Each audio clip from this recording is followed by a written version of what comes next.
नाज़रीन, जैसा कि आपने पिछले एपिसोड में देखा होगा कि हाइमा खातून दुंदार को सरदार नामजद होने पर तलवार पेश करती हैं और अपनी नेक तमन्नाओं और ख्वाहिशात का इजहार करती हैं। और आज के इस एपिसोड में इधर गार में जहां तबीब अर्तुगरुल साहब का इलाज कर रहा होता है और उनको होश में लाने के लिए तरह तरह के तरीके आजमाता है, और इधर काई कबीले में अब्दुर्रहमान तलवार और कुरान मजीद दुंदार की तरफ बढ़ाते हैं। तो दुंदार कहता है कि मैं इस तलवार, अपने झंडे और कुरान मजीद की कसम खाकर कहता हूँ, अगर मैं अपने भाई अर्तुगरुल साहब और अपने आबाओ अजदाद के रास्ते से भटका तो मैं अपनी तलवार की तेज धार से कट जाऊं।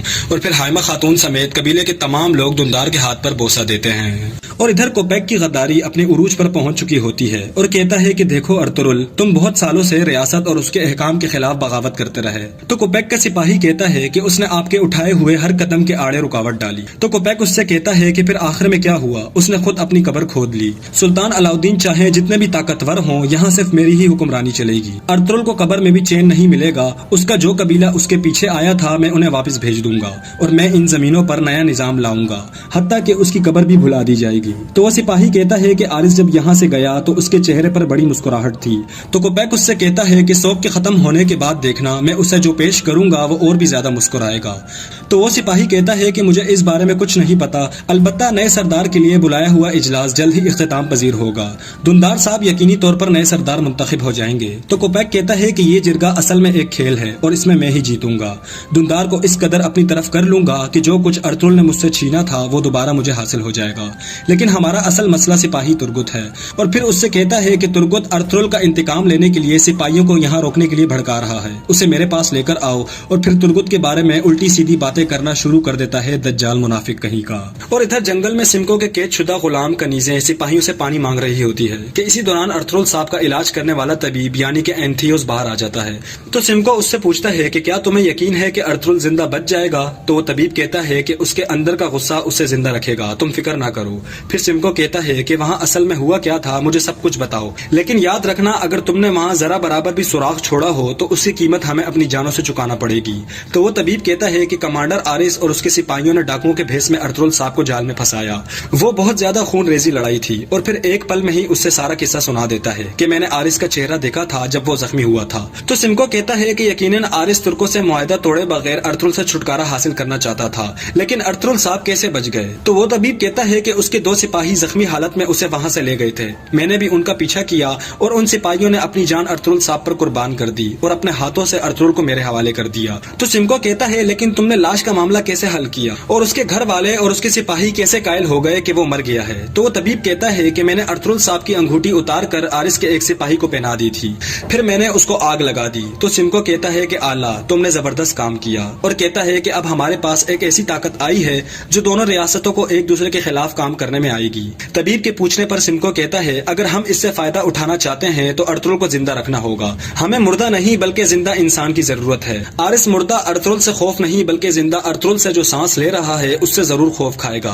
तो तबीब एंथियोस कहता है कि फिर तो हम जितना सोना चाहें वो हमें देगा, और सबसे बढ़कर तुमने आरिस को मारिया जैसी खूबसूरत कनीज तो दे दी है। तो सिमको कहता है कि जब वक्त आएगा तो मारिया हमारे लिए قلعے میں کام کرے گی۔ یہ کہہ کر دونوں ارطغرل صاحب کو دیکھنے کے لیے غار میں چلے جاتے ہیں تو سمکو ارطغرل صاحب کے قریب ہو کر ان کا جائزہ لیتا ہے اور کہتا ہے کہ ارطغرل صاحب تم اپنی نفرت کو زندہ رکھنا تاکہ تم ہمیں امیر بنا سکو۔ یہ کہہ کر دونوں وہاں سے چلے جاتے ہیں۔ ان کے جاتے ہی ارطغرل صاحب کی آنکھیں کھل جاتی ہیں اور پھر اللہ سے دعا کرتے ہیں کہ اے اللہ، آپ نے حضرت یوسف علیہ السلام کو کنویں سے نکالا، تو مجھ جیسے لاچار پر بھی رحم کر، میری مدد کر۔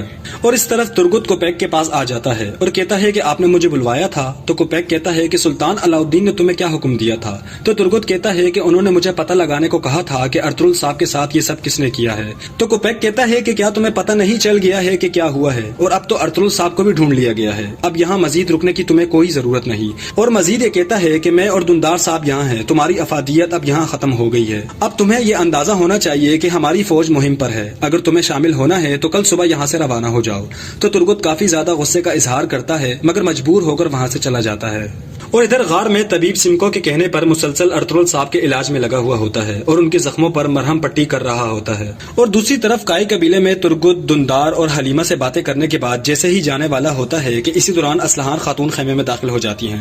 اسلحان آتے ہی دندار کو نیا سردار بننے پر مبارکباد پیش کرتی ہیں تو دندار بھی ان کا شکریہ ادا کرتا ہے۔ پھر حائمہ خاتون، حلیمہ اور دندار خیمے سے باہر چلے جاتے ہیں تو اسلحان ترگت کو کہتی ہے کہ آپ کب مہم میں شرکت کے لیے جا رہے ہیں؟ تو ترگت کہتا ہے کہ کل صبح میں اپنے سپاہیوں کے ساتھ روانہ ہو جاؤں گا۔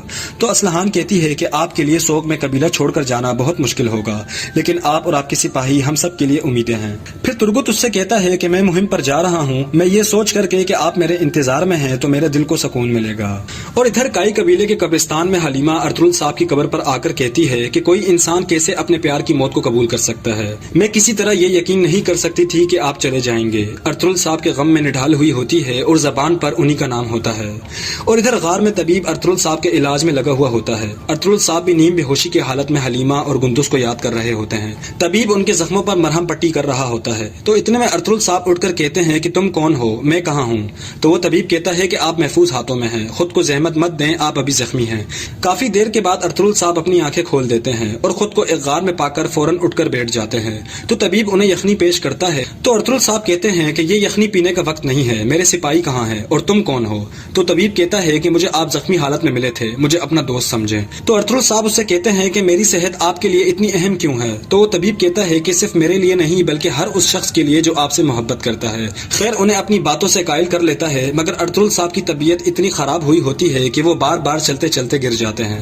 اور ادھر ایک سپاہی آ کر کوپیک کو ایک تلوار لا کر دیتا ہے اور کہتا ہے کہ ہم کراجیسر قلعے جانے کے لیے تیار ہیں۔ تو کوپیک کہتا ہے کہ چلو چلیں، ہم اپنے شراکت دار سے بات کرتے ہیں۔ تو سپاہی کے پوچھنے پر کوپیک کہتا ہے کہ ہم اپنے مفادات کے پیچھے جا رہے ہیں، ہر مشکل کے بعد آسانی ہے، اب ہمارے لیے ہانلی بازار کا دروازہ ہر وقت کھلا رہے گا، قسمت کا پہیہ ایک بار پھر ہمارے حق میں گھومے گا۔ اور پھر بہادر صاحب کا پوچھتا ہے تو سپاہی اس سے کہتا ہے کہ وہ راستے میں ہیں، انہیں یہاں پہنچنے میں زیادہ دیر نہیں لگے گی۔ تو کوپیک کہتا ہے کہ بہادر صاحب ہمارے لیے بہت قیمتی ہیں، اسلحان کو اس کے عہدے سے ہٹانے والے جاندار صاحب کے بھائی بہادر صاحب ہیں، بہادر میرے لیے اسلحان سے شادی کرنے کا موقع نکالے گا، وہ میرے لیے چودار قبیلے کا دروازہ کھولے گا۔ اور ادھر جنگل میں بہادر صاحب اور ان کے سپاہی پڑاؤ ڈالے بیٹھے ہوتے ہیں تو بہادر کہتا ہے کہ سلطان علاؤالدین کی فوج کے ساتھ مل کر ہم اپنے دشمنوں کو زیر کریں گے، ہم اپنی چودار کی بہادری پوری دنیا کو دکھائیں گے، ہمارا قبیلہ میرے پیچھے مضبوطی سے کھڑا ہے اور بھائی کا قبیلہ میرے سامنے ہے، دونوں کی سرداری کا وقت آ گیا ہے۔ اتنے میں جھاڑیوں میں چھپا کاراتونگا نامی شخص بہادر صاحب پر نشانہ لگا رہا ہوتا ہے